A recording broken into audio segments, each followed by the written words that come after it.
भारत में एक ऐसी जगह की कल्पना करें जहां सरकार खुद सूर्यास्त के बाद जाने से रोकती है। वजह जंगली जानवर नहीं, बल्कि एक ऐसा डर है जो कहता है कि जो भी अंधेरा होने के बाद वहां रुका, वो कभी पहले जैसा होकर वापस नहीं लौटा। आज हम बात कर रहे हैं राजस्थान के भानगढ़ किले की, जिसे भारत की सबसे भूतह जगह होने का मतलब एक तरह से खिताब मिला हुआ है। और देखिए, ये सिर्फ कोई सुनी सुनाई बात या गांव वालों का वहम नहीं है। किले के मेन गेट पर बाकायदा भारतीय पुरातत्व सर्वेक्षण यानी एएसआई का लगाया हुआ एक सरकारी बोर्ड है जो साफ साफ चेतावनी देता है। और ये नियम यूं ही नहीं है, ये अनगिनत ऐसी घटनाओं की वजह से है जिनका कोई जवाब ही नहीं मिल पाया। ये कोई कहानी नहीं है, ये एक आधिकारिक चेतावनी है। और यही बात इसे और ज्यादा डरावना बना देती है। बिल्कुल। और जब तक पहले ये समझते हैं कि ये जगह है कहाँ। भानगढ़ का किला राजस्थान में है, जयपुर और अलवर के बीच, सरिस्का टाइगर रिजर्व के पास। अगर कोई दिन की रोशनी में वहां जाए तो वो जगह सच में बेहद खूबसूरत लगती है। खंडरों में एक अजीब सा सुकून है, इतिहास की महक है। लेकिन जो स्थानीय लोग हैं वो बताते हैं कि जैसे ही शाम ढलने लगती है, कुछ बदल जाता है। हाँ बिल्कुल, वो कहते हैं कि हवा में एक भारीपन सा आ जाता है, पंछियों का चहचहाना वो अचानक बंद हो जाता है और एक अजीब सी खामोशी छा जाती है। जो लोकल गाइड दिन में आपको बड़े चाव से किला घुमाते हैं ना, वो सूरज डूबने से घंटों पहले ही आपको वहां से निकलने की सलाह देने लगते हैं।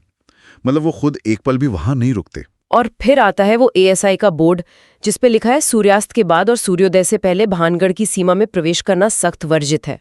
ये बात अपने आप में बहुत कुछ कहती है।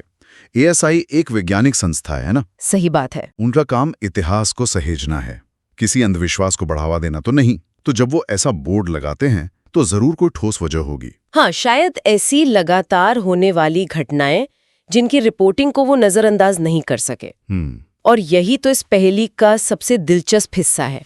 आज जो जगह इतनी वीरान और डरावनी लगती है, वो हमेशा से ऐसी नहीं थी। इस सन्नाटे को समझने के लिए हमें 17वीं सदी में लौटना होगा, जब ये किला राजा माधो सिंह ने बनवाया था। तब भानगढ़ एक फलता फूलता चहल पहल वाला राज्य हुआ करता था। मतलब आज जहाँ सिर्फ खंडार हैं, वहाँ कभी जिंदगी बसती थी। हाँ, और कैसी जिंदगी! आप कल्पना कीजिए, किले के अंदर भव्य मंदिर थे जहाँ सुबह शाम आरती होती होगी। बाजारों में दुकानें सजी रहती थी। अच्छा। जौहरियों की दुकानों से लेकर इत्र बेचने वालों तक, मतलब सब कुछ था। आलीशान हवेलियां, महल, करीब 10,000 लोगों का एक पूरा शहर था जो इस किले की दीवारों के अंदर आबाद था। और जब आप ये सोचते हैं कि यहाँ कभी बाजार लगते थे, इतनी चहल पहल होती थी, तो आज की जो खामोशी है ना, वो और भी ज्यादा डरावनी लगने लगती है। हाँ, ऐसा लगता है जैसे किसी ने एक ही पल में सारी खुशियां और सारी जिंदगियां छीन ली हों। और यहीं से शुरू होती हैं भानगढ़ के विनाश की वो कहानियां जो आज भी लोगों की जुबान पर हैं।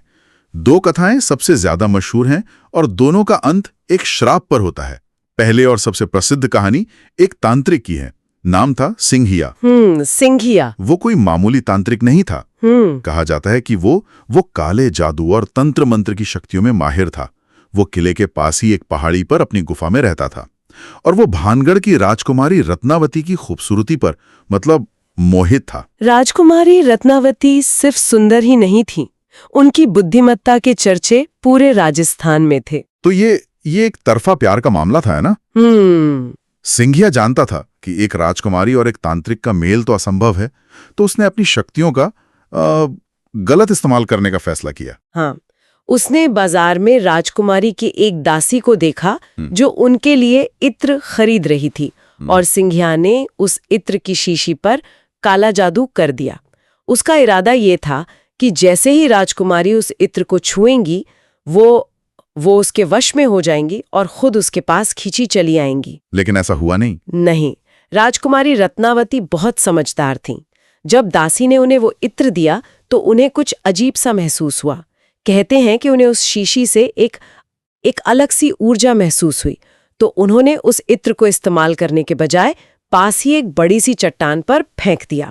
और यहीं पे कहानी पूरी पलट गई। बिल्कुल। बोतल चट्टान से टकराकर टूट गई और जादू वो उल्टा पड़ गया। वो चट्टान जिस पर वो अभिमंत्रित इत्र गिरा था, वो सिंघिया के जादू के असर में आ गई और लुढ़कती हुई सीधे उसकी तरफ चल पड़ी। सिंघिया समझ तो गया कि क्या हुआ है, लेकिन उसे भागने का मौका ही नहीं मिला। उस चट्टान ने उसे कुचल दिया। हो जाएगा, इस किले में रहने वाला कोई भी जिंदा नहीं बचेगा।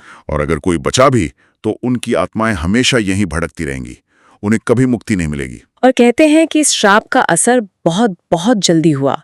कुछ ही महीनों के अंदर भानगढ़ पर पड़ोसी राज्य ने हमला कर दिया। एक भयानक युद्ध हुआ जिसमें लगभग सभी लोग मारे गए। जो बचे वो या तो भाग गए या रहस्यमयी तरीके से गायब हो गए। एक हंसता खेलता शहर रातों रात खंडहरों का घर बन गया। इस कहानी का अगर विश्लेषण करें तो ये सिर्फ एक प्रेम कहानी नहीं है, ये असल में शक्ति के टकराव की कहानी है। एक तरफ तांत्रिक की अलौकिक शक्ति है और दूसरी तरफ राजकुमारी की शाही सत्ता। ये कहानी ये बताती है कि कैसे जुनून, वासना और बदले की भावना सिर्फ एक इंसान को नहीं बल्कि एक पूरे समाज को तबाह कर सकती है। हाँ, ये बात तो है। लोगों को ऐसी कहानियां ज्यादा आकर्षित करती हैं क्योंकि ये तबाही को एक चेहरा देती हैं, एक विलन देती हैं। बिल्कुल, इस केस में तांत्रिक सिंघिया। तो ये तांत्रिक की कहानी तो जुनून और बदले की आग पर टिकी है। लेकिन दिलचस्प बात यह है कि भानगढ़ के विनाश के लिए सिर्फ यही एक कहानी नहीं है। एक और वजह भी बताई जाती है जो जुनून से नहीं, अहंकार से जुड़ी है। हाँ, ये दूसरी कहानी एक साधु की है, गुरु बालूनाथ। वो उस जगह पर राजा माधो सिंह के किला बनाने से भी पहले से तपस्या करते थे। जब राजा ने वहां किला बनाने की इजाजत मांगी तो साधु मान तो गए, लेकिन एक बहुत ही अजीब सी शर्त रखी उन्होंने। क्या शर्त थी वो? साधु ने राजा को चेतावनी दी। उन्होंने कहा, तुम यहाँ किला बना सकते हो, लेकिन याद रखना तुम्हारे महल की परछाई कभी भी मेरी कुटिया पर नहीं पड़नी चाहिए। अच्छा।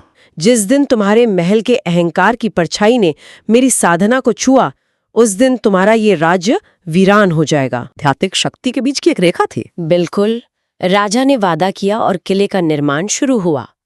पीढ़ियां बीत गईं, सब ठीक चलता रहा, लेकिन बाद में एक राजा ने शायद अपनी शान दिखाने के लिए महल में कुछ और मंजिलें बनवा दी। और महल ऊंचा हो गया? हाँ, महल इतना ऊंचा हो गया कि एक दिन शाम के ढलते सूरज में उसकी परछाई लंबी होकर साधु की कुटिया पर जा पड़ी। और चेतावनी सच साबित हो गई। कहते हैं उसी पल साधु ने अपनी योग शक्ति से भानगढ़ को श्राप दिया और पूरा राज्य तहस नहस हो गया। अब यहाँ जो बात गौर करने वाली है वो ये है कि हमारे पास एक ही जगह के विनाश की दो अलग अलग कहानियां हैं। एक में विलन एक तांत्रिक है और दूसरी में राजा का अपना अहंकार। सही कहा। तो इसका क्या मतलब हो सकता है?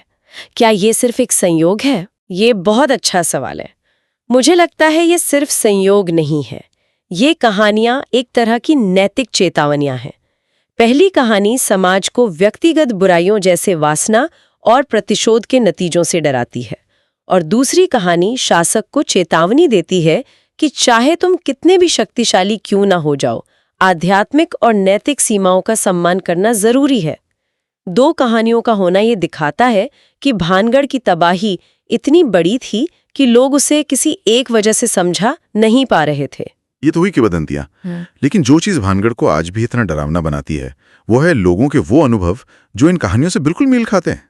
स्थानीय लोगों और पर्यटकों ने वहां बहुत अजीब और डरावनी घटनाओं के बारे में बताया है। हाँ। और ये कोई एक दो किस्से नहीं है। हाँ, और सबसे हैरान करने वाली बात यह है कि अलग अलग समय पर अलग अलग लोगों के अनुभव आश्चर्यजनक रूप से एक जैसे हैं। सबसे आम अनुभवों में से एक है पीछा किए जाने का एहसास। लोग कहते हैं कि जब वो खंडहरों में अकेले चल रहे होते हैं तो उन्हें अपने पीछे कदमों की साफ आहट सुनाई देती है, लेकिन मुड़कर देखने पर कोई नहीं होता। ये पीछा करने वाली बात सबसे ज्यादा परेशान करने वाली लगती है।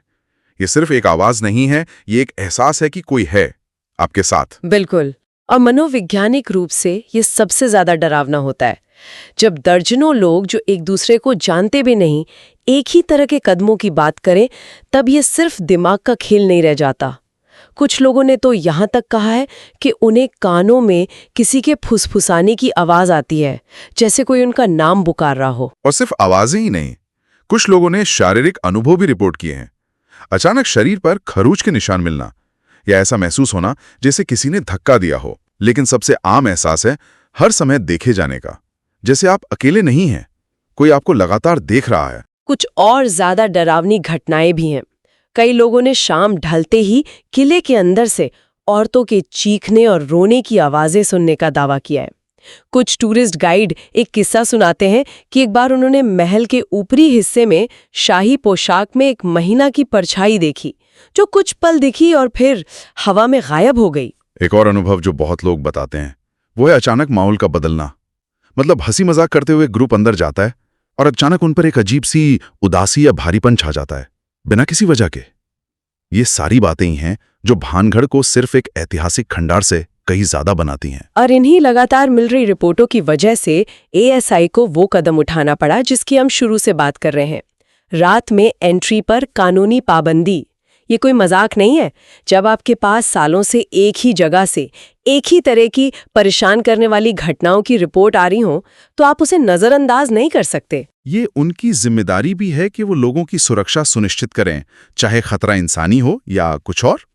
ये भी सुना है कि वहां जो सुरक्षा गार्ड तैनात हैं वो भी रात में किले के अंदर ड्यूटी नहीं करते। उनकी चौकी किले के गेट के बाहर बनी है। बिल्कुल। और आप उस माहौल की कल्पना कीजिए। रात में मीलों तक कोई इंसानी आबादी नहीं, न बिजली की रोशनी, न कोई आवाज, सिर्फ चांदनी रात में खंडहरों की परछाइयां जो हवा के साथ हिलती हैं और एक अंतहीन खामोशी। ये अकेलापन और सन्नाटा ही किसी के भी डर को 100 गुना बढ़ा सकता है।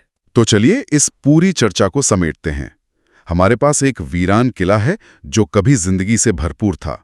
हमारे पास उसके विनाश को समझाने वाली 2 बेहद शक्तिशाली श्राप की कथाएं हैं, एक जुनून की, दूसरी अहंकार की।